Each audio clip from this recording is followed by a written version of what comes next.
ஸ்ரீமுஷ்ணம் பூவராக சுவாமி கடலூர் மாவட்டம் காட்டுமன்னார்குடி அருகில் அமைந்துள்ள புனிதமான திருத்தலம்தான் ஸ்ரீமுஷ்ணம். இங்கு பெருமாள் பூவராக சுவாமி என்ற திருநாமத்துடன் அருள் பாலிக்கிறார். தானாகவே தோன்றிய சுயம்புமூர்த்தி என்பதால் இந்த திருக்கோவில் ஸ்வயம் விகக்த சேஸ்திரம் என்று போற்றப்படுகிறது. மகாவிஷ்ணுவின் தசாவதாரங்களில் 3வது அவதாரம் வராக அவதாரம். ஒரு காலத்தில் ஆணவம் கொண்ட இரணியாட்சன் பூமாதேவியை தூக்கிச் சென்று பாதாள லோகத்தில் ஒளித்து வைத்தான். இதனால் தேவர்களும் முனிவர்களும் மகாவிஷ்ணுவை சரணடைந்து சிறைப்பட்ட பூமாதேவியை மீட்டு தருமாறு வேண்டினர். அப்போது மகாவிஷ்ணு பன்றி முகத்துடன் வராக மூர்த்தியாக அவதாரம் எடுத்தார். கடலுக்குள் சென்று தன் கூரிய பற்களால் பூமாதேவியை தாங்கி மீண்டும் உலகை நிலையாக நிறுத்தினார். கதாயுதத்துடன் தாக்க வந்த அசுரனை வராகர் அவரது கன்னத்தில் ஒரே அடியில் அறைந்தார். தாங்க முடியாமல் அசுரனின் உயிர் பிரிந்து மோட்சத்தை அடைந்தது. அவதார நோக்கம் நிறைவேறியதும் வராகர் வைகுண்டம் திரும்ப எண்ணிய போது பக்தர்களின் நலனுக்காக இங்கேயே தங்க வேண்டும் என்று பூமாதேவி கேட்டுக்கொண்டார். அதனை ஏற்றுக்கொண்ட வராகர் இன்றும் இத்தலத்தில் அருள் பாலித்து வருகிறார்.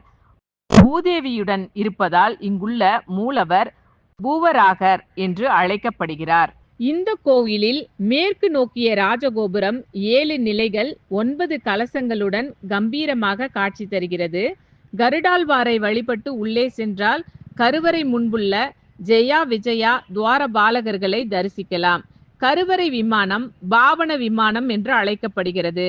சிறிய மூர்த்தி பெரிய கீர்த்தி என்று போற்றப்படும் பூவராகரின் திருமுகம் தெற்கு நோக்கி அமைந்துள்ளது.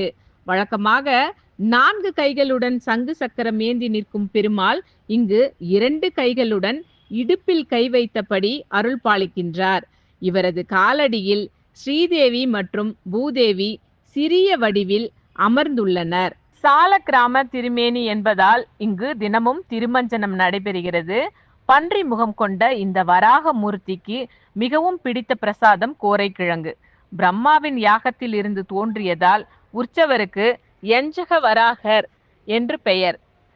உற்சவரும் ஸ்ரீதேவி பூதேவியுடன் பக்தர்களுக்கு அருள் பாலிக்கின்றார். அம்புஜவல்லி தாயார் கிழக்கு நோக்கி அருள் பாலிக்கின்றார். கோயிலுக்குள் ஒரு 1000 கால் மண்டபம் அமைந்துள்ளது.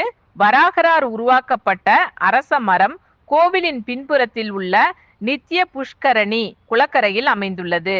இதுவே இந்த கோவிலின் தலவிருட்சம்.